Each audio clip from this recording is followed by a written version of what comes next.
Ah, bonjour les amis, bonjour YouTube. Alors, j'espère que le son est bon, j'espère qu'on m'entend bien. J'ai toujours pas de micro spécial portable là. Bon, enfin bref. Donc oui, il y a deux types de vidéos sur moi, chez moi. Il y a les vidéos mono où il faut pas mettre qu'une oreille parce que vous aurez le son que d'une oreille. C'est filmé avec mon portable.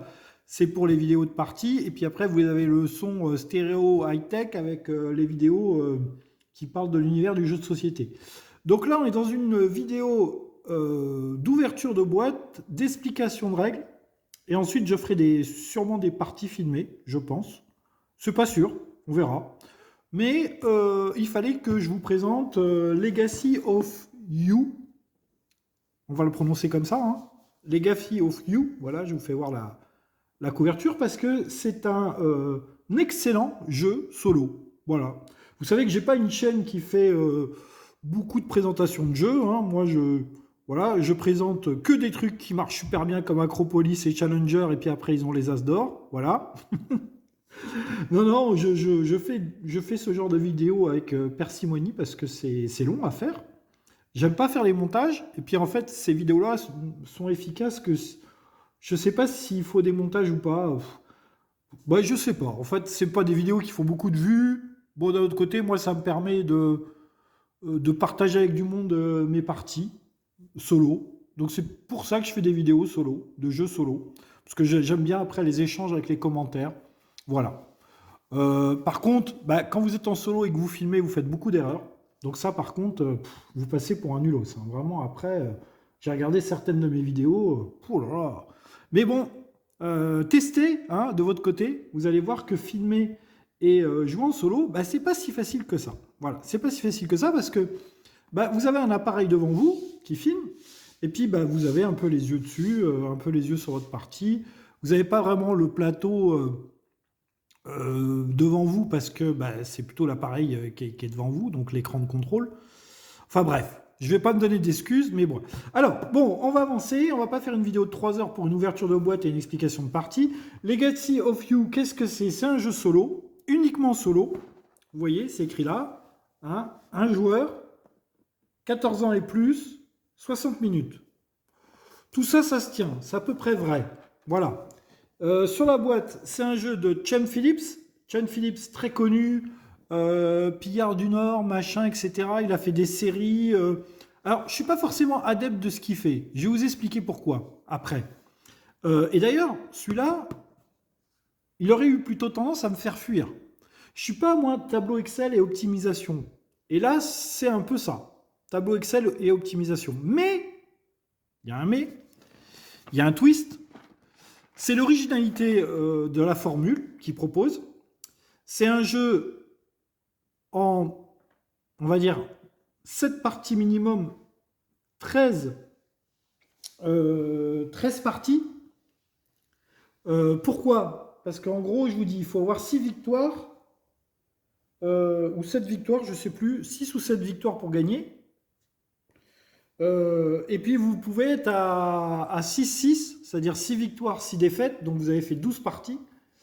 Et la dernière partie va sceller votre sort. C'est-à-dire qu'au maximum, vous ferez 13 parties, au minimum, vous ferez 7 parties. Voilà, 7 parties, c'est une campagne. En gros, à chaque fois que vous allez avoir une défaite, vous allez piocher une carte dans la pile des défaites et elle va vous donner des petits avantages pour la partie d'après. À chaque fois que vous allez avoir une victoire, vous allez piocher une carte dans la pile des victoires et vous aurez généralement un petit handicap pour la partie d'après. Bah oui, comme vous avez gagné, on ne veut pas que le jeu soit trop facile. Donc on va vous donner un... Au niveau du matériel, on va voir très vite ce à quoi ça ressemble. Au niveau de l'univers, on est dans un univers médiéval japonais. Pourquoi pas? Je suis pas forcément hyper fan, mais je déteste pas non plus. Voilà. Il y a un contexte historique qui est relativement bien développé. Et pourquoi donc ce jeu à la base aurait dû me faire fuir parce que je ne suis pas un optimisateur et un remplisseur de tableau Excel? Il ne m'a pas fait fuir à cause d'abord de sa formule de campagne et... Alors vous avez vu que j'ai retourné la boîte dans deux sens. Hein. Vous allez voir que ça va avoir son importance. Et à cause de ça, voilà, à cause de ça, le livret de récit qui va en fait modifier les parties au fur et à mesure de vos parties. Je ne sais pas si c'est français. Enfin, il va y avoir des événements qui vont se déclencher en fonction des actions que vous allez faire. Et du coup, vous allez avoir un récit, une histoire, mais qui va en plus incorporer à votre partie des configurations différentes. Ce qui fait que la campagne de cette partie ou de 13, vous allez pouvoir la refaire. Bon, déjà, 13 parties, déjà 7 parties. Imaginons que j'ai que des victoires, il faudrait que j'ai gagné 6 fois. Donc, je crois, et pas 7. Si j'arrive à gagner 6 fois, ou 7, je ne sais plus, enfin bref, on s'en fout, c'est déjà que j'ai bien amorti mon jeu. Hein. Alors, la boîte, donc vous avez vu, voilà, la taille de la boîte, c'est pas très grand. Hein. Voilà, ça c'est la taille de mes mains, c'est pas très grand. Un livret de règles, qui est vraiment pas compliqué, qui est très simple à lire, qui est très fluide, il y a des exemples, c'est bien illustré, on veut des règles comme ça. Hein. Alors là, on veut des règles comme ça. Hein. Voilà, c'est super bien fait. Honnêtement, c'est super bien fait. À la fin des règles, vous posez ça sur le côté, vous avez un résumé de tous les petits marqueurs, les petits symboles, le résumé des tours de jeu, etc. Donc vous mettez ça de côté, hop, pour pouvoir jouer. Là, vous avez votre livre de récit, vous le mettez de côté aussi, paf, paf, voilà. Là, vous avez le plateau de jeu. Le plateau de jeu, vous le mettez comme ça. Vous voyez, là, on ne prend pas beaucoup de place. Hein. Voilà, vous le posez comme ça. Voilà. Et là, ensuite, vous avez alors vos cartes récits que vous n'allez pas regarder. Donc là, vous avez vu, hein, il y en a un bon petit paquet. Hein. Donc ces cartes récits, elles sont numérotées de 1 à 69. Voilà, il y a une carte devant pour pas qu'on voit et une carte derrière pour pas qu'on voit. Donc là, vous avez 69 cartes que vous mettez ici. Et là, regardez. Donc déjà, vous avez vu que j'ai retourné la boîte. Les pions ne sont pas en bordel. Ils sont restés dans leur compartiment. Un truc méga bien, mais alors méga bien, hein, c'est que là, au fond, on vous dit où ranger les trucs. Et oui, là, je vous ai pété les oreilles. Mais trop souvent, on nous donne des cases, des compartiments pour ranger nos marqueurs, nos curseurs, nos machins. Et puis après, en gros, une fois que vous avez dépunché votre jeu, c'est démerde-toi. Voilà. Là, non.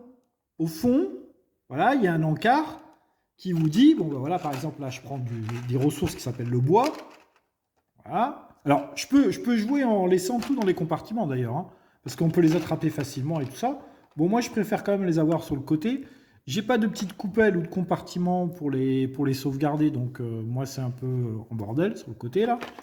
Mais là, vous avez bien le petit symbole du bois. Voilà, vous rangez votre bois ici.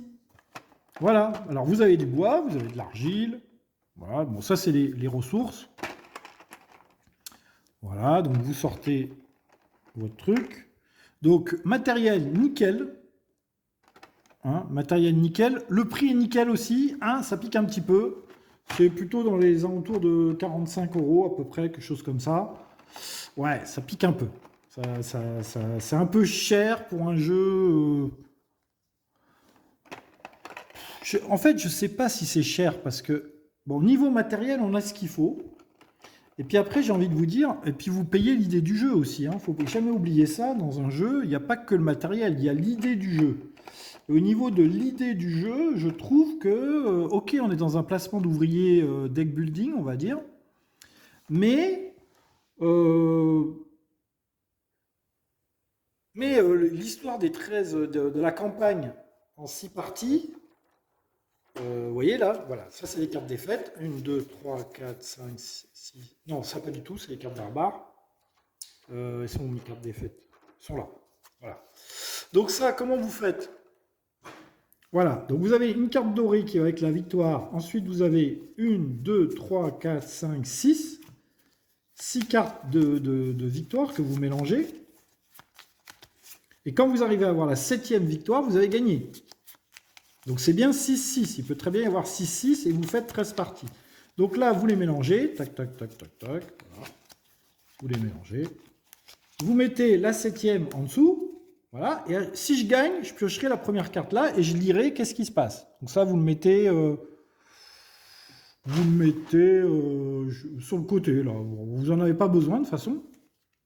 Et là, j'ai 1, 2, 3, 4, 5... non, c'est toujours mes barbares. Et là, voilà, j'ai mes cartes défaites. Donc c'est pareil, je les mélange. J'en ai 6. Voilà.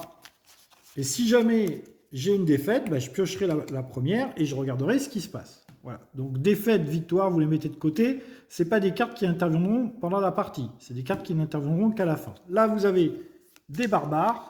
Ah oui, alors. On va décaler un peu ça. Voilà, parce que les barbares, il va falloir que je les pose ici. Alors voilà, vous avez plein de barbares. Les cartes. Alors, on va parler des cartes. Donc le culte de la godasse n'est pas là, n'est pas présent. Très bien. On applaudit ça. Voilà, au niveau du packaging du jeu, c'est vraiment excellent. Excellent, excellent. 10 sur 10. Qualité des cartes. Elles sont assez fines quand même. Elles sont assez fines. On va dire qualité des cartes, un 7 sur 10. 7 sur 10. Elles sont agréables à la main. Ça sent très bon. Ça sent le neuf. Important, ça, vous savez. Un petit plaisir là qu'on a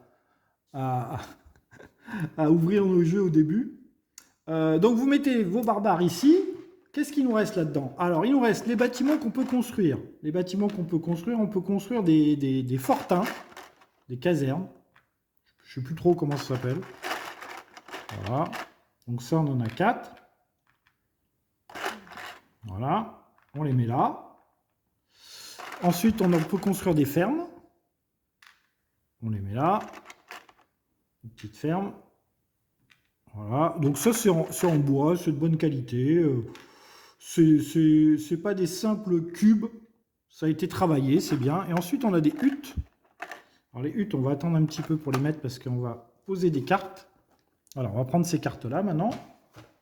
Donc là, vous avez 1, 2, 3, 4, 5, 6 huttes. Et on va se servir de 1, 2, 3, que 4 huttes. Donc pareil, on va les prendre, on va les mélanger.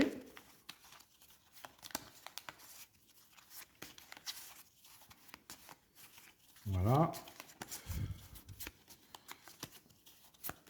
Vous inquiétez pas, je vais tout vous expliquer. On fait la mise en place et je vais expliquer les règles.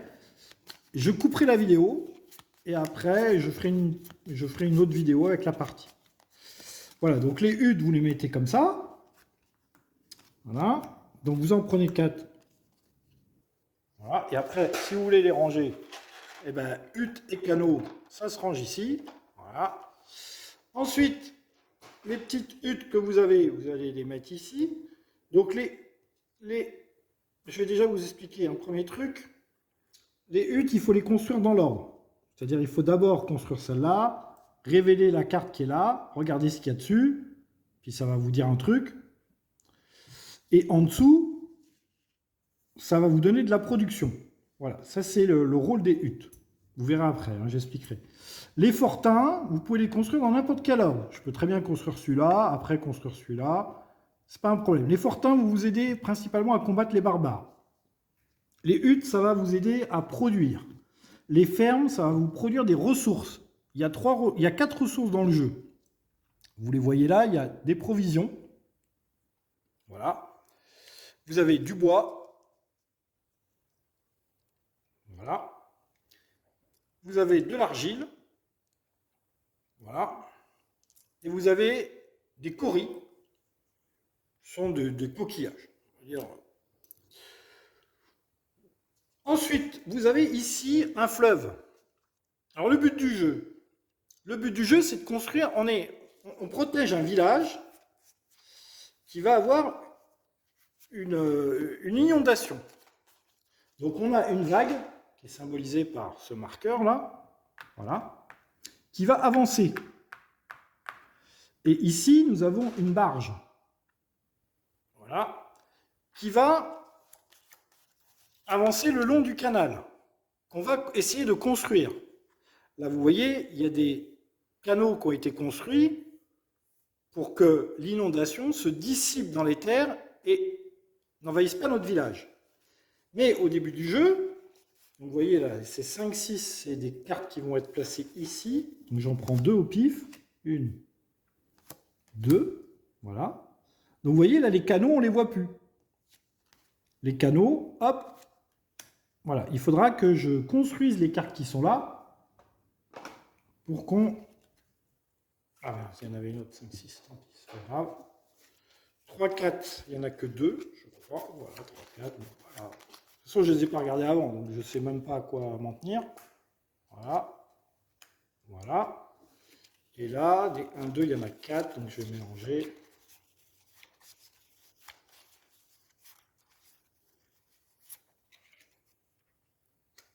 Hop.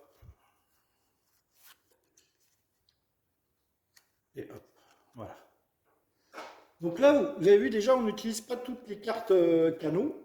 Donc si vous refaites une partie, vous pouvez ne pas tomber sur les mêmes cartes. Donc notre barge, au début, elle commence ici. Donc en gros, le but du jeu, c'est d'arriver à se débarrasser de toutes les cartes qui sont là, de construire nos canaux. Et au bout d'un moment, on sera arrivé au bout, on aura tout construit. De résister à l'invasion des barbares, de finir le tour, et là, on aura gagné. Et entre-temps, il ne faudra pas être envahi par les barbares et il ne faudra pas non plus avoir subi l'inondation. L'inondation se produira si jamais la vague rattrape notre barge. Donc nous, si vous voulez, on va avancer là le long du canal en se débarrassant des cartes qui sont là. Et la vague, elle aussi, va avancer. Et il ne faut pas qu'à un moment, la vague rattrape notre barge. Voilà. Le but du jeu, c'est donc de construire les 6 cartes qu'il y a ici le long du canal. Je vais vous expliquer, ne vous inquiétez pas, comment cela fonctionne. Au début, des barbares, il n'y en a pas trop, heureusement.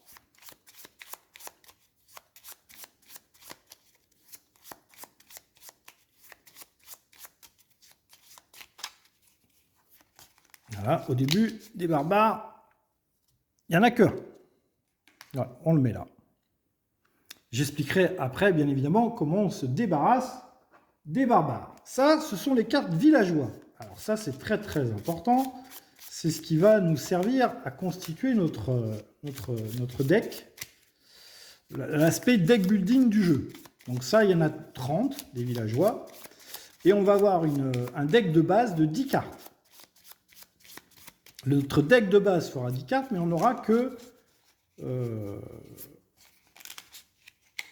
Alors je vais bien le mélanger parce qu'ils étaient complètement triés et comme il y a 2 exemplaires de chaque villageois, j'ai pas trop envie qu'il y en ait quelques-unes qui se suivent.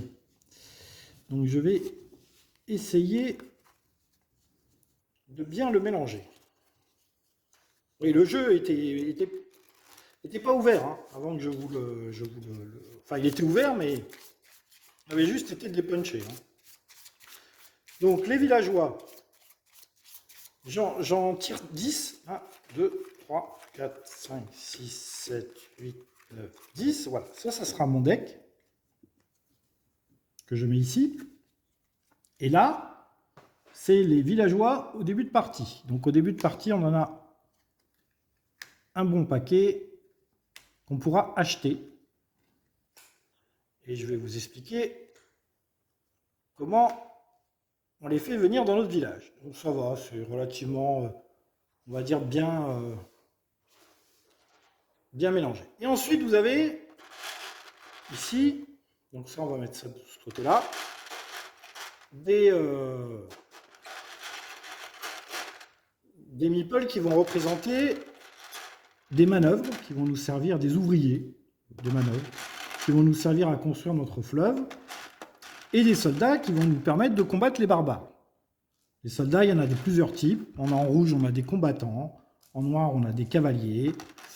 En bleu, on a des lanciers. En jaune, on a des archers. Voilà, il y a plusieurs types de combattants. C'est tout? Ouais, c'est tout. Voilà. Et là, j'ai mon deck de récit. Donc, comment va se passer un tour? Bon, là, on a fini la mise en place. Donc, vous avez vu la mise en place, hyper rapide. On a mis 5 minutes pour faire la mise en place. On a ici des ouvriers qu'on met ici. Ici, on a des barbares qui vont avancer comme ça, là, dans ce sens-là. Donc, on aura de moins en moins de possibilités d'acheter des ouvriers au fur et à mesure du jeu. Ici, on a notre deck de départ. On va prendre nos ressources de base. Vous allez voir qu'on n'a pas grand-chose.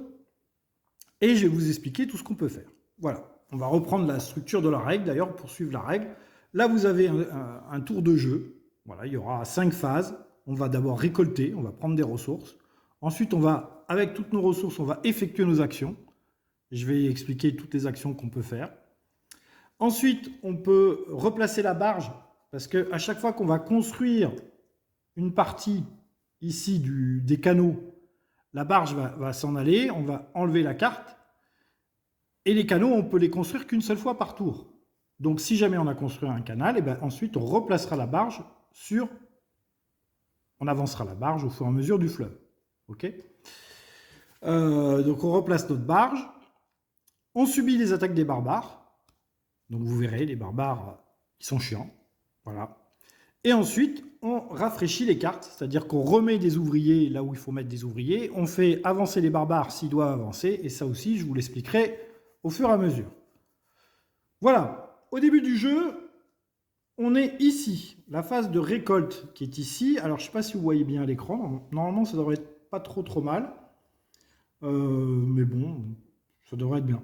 Donc, au début du jeu, on démarre avec 4 cartes pour faire notre tour de jeu. 1, 2, 3, 4. Ah oui!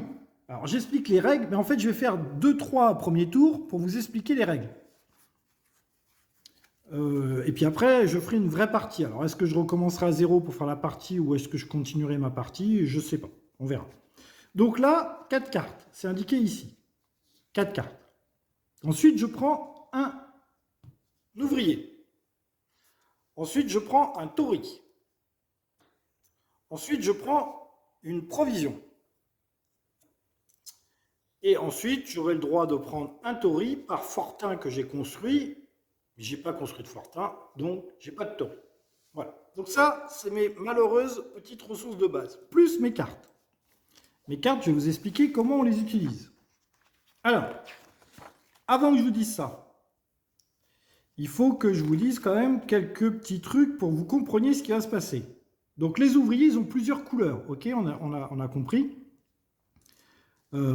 qui vont être utiles pour combattre les barbares. On se rappelle par exemple que les bleus, c'est les lanciers. Par exemple, pour combattre ce barbare qui est là, bah, c'est très simple. Pour aller sur la case qui est là, combattre le barbare qui est là, j'ai besoin de 3 nourritures. Voilà, j'en ai une à la base. Ensuite, j'ai besoin de 2 lanciers et d'un archer. 2 meeples bleus et un meeple jaune, pour traduire. Et si j'arrive à combattre ce barbare, donc 3 meeples et 2 ressources, et 3 ressources de nourriture, j'aurai la récompense qui est ici. Voilà. Ça, c'est ce qu'il faut pour battre le barbare, ça, c'est la récompense, et ça, c'est les dégâts que va me faire le barbare dans la phase attaque des barbares. Donc ça, c'était important de savoir qu'il y a plusieurs types d'ouvriers. Ensuite, il y a un aspect jouer les villageois. Alors, les villageois que j'ai dans ma main, il y a plusieurs façons de les jouer. Ou je m'en débarrasse complètement. Donc, je les mets dans la pile de défausse là-bas des villageois. C'est-à-dire qu'ils vont pas revenir dans ma défausse à moi. Et à ce moment-là, je vais prendre la ressource marron et la ressource rouge. Vous voyez, il y a un fond rouge et un fond marron. Je vais prendre les 2 ressources qui sont là si je me débarrasse du villageois. La majorité du temps, on va simplement utiliser le villageois. Là, c'est ce que je vais faire, par exemple, pour le marqueur qu'il y a dessus. Donc là, hop, je défausse mon villageois et je prends un meeple rouge. Pour le moment, vous ne vous occupez pas de ce qui est en dessous, là. La ressource blé, c'est autre chose. Ce que je peux faire d'autre avec mon villageois, c'est... Alors, est-ce que je le fais... Ouais, par exemple, celui-là, c'est le glisser ici. Là, vous voyez que j'ai des emplacements.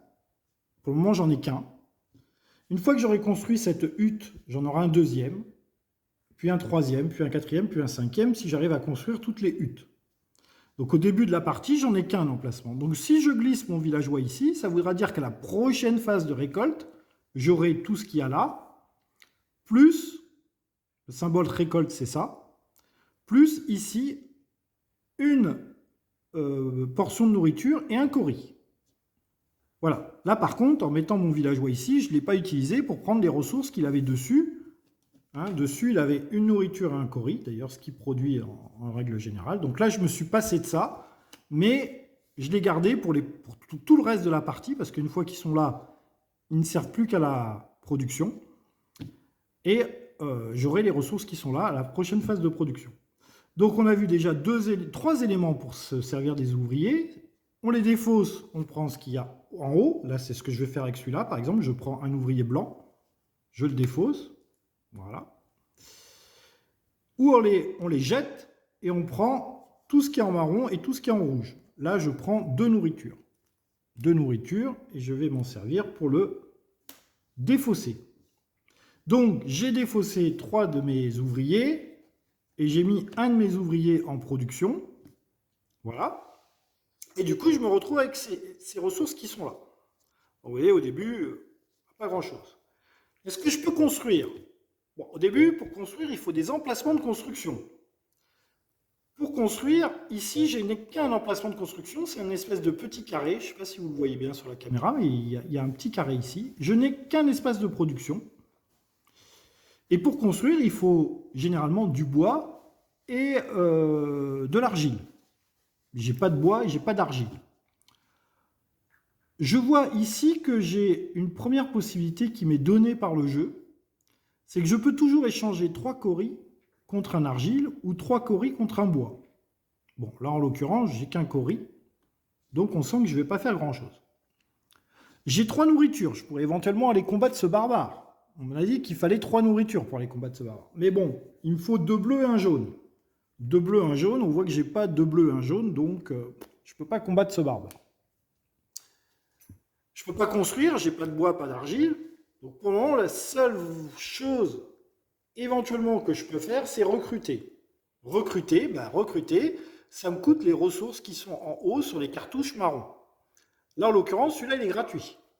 Alors, je peux le recruter. Alors, je peux le recruter et je peux aussi m'en débarrasser. Qu'est-ce que ça m'apporterait si je m'en débarrasse? Eh bien, ça me rapporterait la ressource marron. Là, en l'occurrence, ça me rapporterait un ouvrier. Si je le recrute, je le pose directement ici. Voilà, je l'ai recruté, je l'ai mis ici. Si je veux recruter celui-là, ça me demande une nourriture. C'est ce que je vais faire. Je vais dépenser une nourriture et je vais recruter celui-là, que je mets ici. Celui-là, pareil, il me coûte une nourriture, ou alors celui-là pour 2 nourritures. Écoutez, je vais prendre celui-là pour une nourriture. Voilà, je dépense une nourriture et je recrute celui-là. Là, maintenant, j'ai toujours deux ouvriers blancs, un ouvrier rouge. Qu'est-ce que je peux en faire? Pour le moment, j'ai qu'un seul espace qui est libre, c'est ici. Si je vais ici avec n'importe lequel de mes ouvriers, je gagne une nourriture. Du coup, j'ai 2 nourritures. J'utilise mes 2 nourritures, je pourrais recruter celui-là ou celui-là. Je vais recruter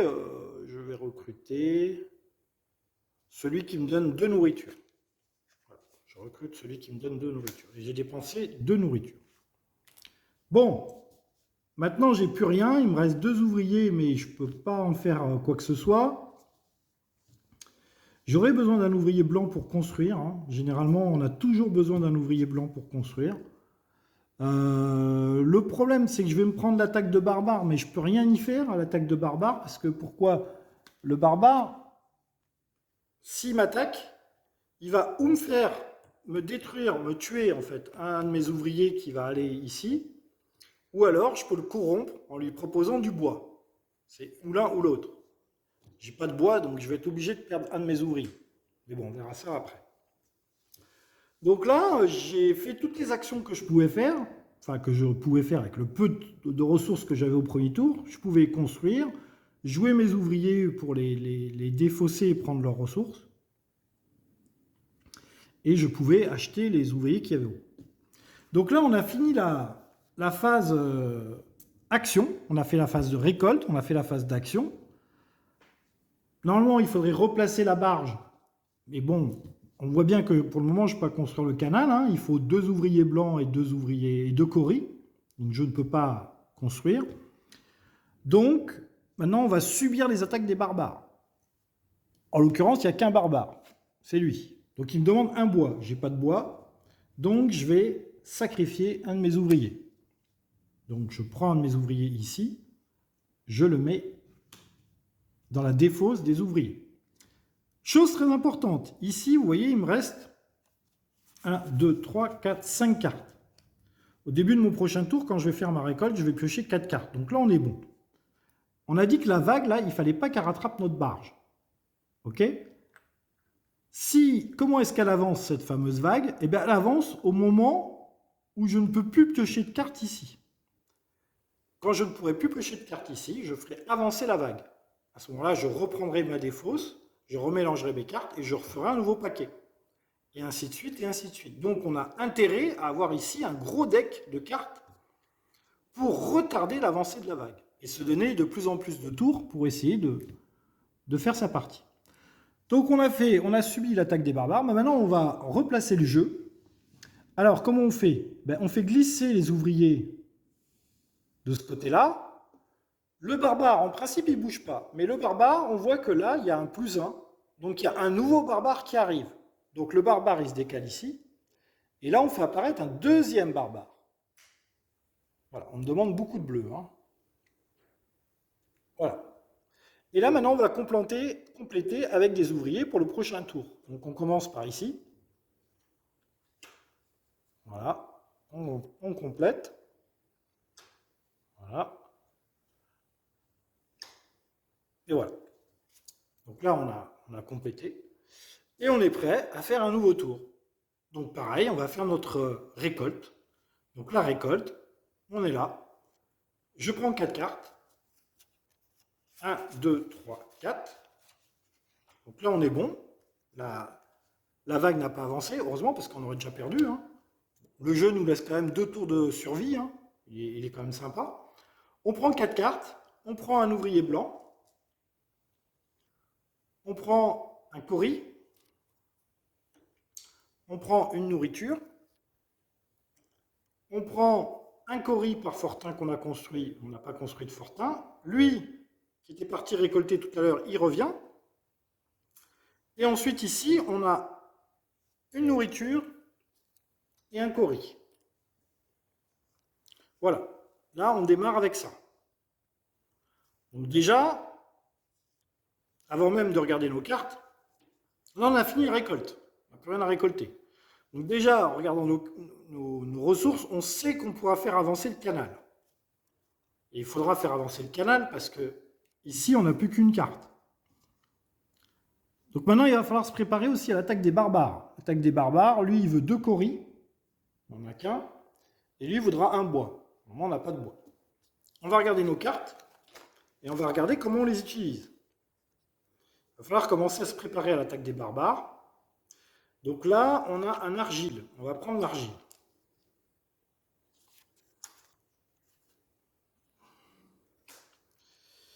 Là, on a une nourriture. On va prendre la nourriture.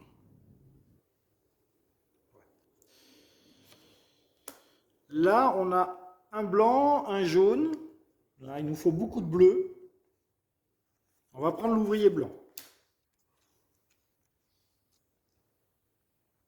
Alors pour le moment, j'avais mis ça de côté pour faire avancer le canal. Et ça, c'est ce qui me reste. Hein. Et là, on a un bleu. Ah, alors on pourrait avoir 2 bleus. Alors, on pourrait avoir 2 bleus. Ce serait pas mal d'avoir 2 bleus parce que ce barbare-là, on voit qu'il lui faut 2 bleus, un jaune. Donc, ça serait pas mal d'avoir 2 bleus.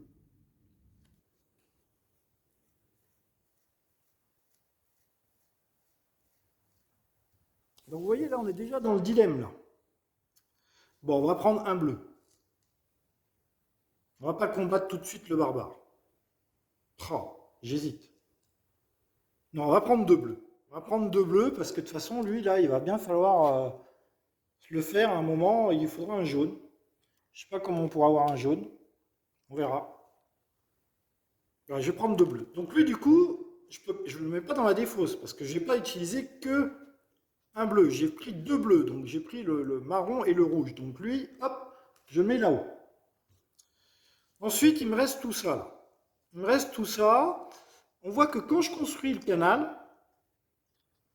vous voyez, quand je construis le canal là, on a un certain nombre de récompenses. On a un argile, un bois, et il faudra aller lire le chapitre 3. Donc je vais construire le canal maintenant. Donc la barre, je la mets de côté. Là, il me faut 2 ouvriers blancs, 2 coris. 2 ouvriers blancs, 2 coris. Voilà. Donc du coup, cette carte a été construite. Je vais aller lire le chapitre 3 et je gagne un bois et un argile. Voilà. Du coup, j'ai 2 argiles, un bois. Et j'ai pas d'ouvrier. Pour le moment, je suis comme ça. Et je lis le chapitre 3. Je lis le chapitre 3. Hop, chapitre 3. Et après, je vais arrêter là la vidéo d'explication, puisque vous avez compris comment ça se passait. Chapitre 3. Catastrophe. Le nouveau canal à l'est de notre camp était presque terminé. Les tempêtes nous ont assaillis comme l'horrible souffle d'un dragon. Etc. etc. Et là, on me dit un certain nombre de trucs. Je ne vais pas vous révéler parce que ceux qui veulent juste découvrir les règles, ben c'est fait. Vous avez toute l'explication des règles en 36 minutes. Voilà, j'ai fait 36 minutes, j'ai fait relativement lent, mais bon, vous avez à peu près compris comment jouer. Maintenant, j'ai toutes ces ressources-là pour faire quelque chose. J'ai un certain nombre de tours pour avancer ici. Ensuite, je replacerai ma barge, etc. Je ferai une phase récolte, etc. etc. C'est vraiment très simple. Les parties vont changer de configuration au fur et à mesure. Je ne vous spoil pas plus. Je ferai une partie. Donc, je ferai une vidéo sur une partie. Je referai la configuration de la partie. On repartira tout à zéro. Et je vous dis donc à très bientôt pour la partie. Allez, bye bye. C'était Legacy of You, un excellent jeu solo. Voilà. Allez, bye bye. On se retrouve bientôt pour la partie. Salut!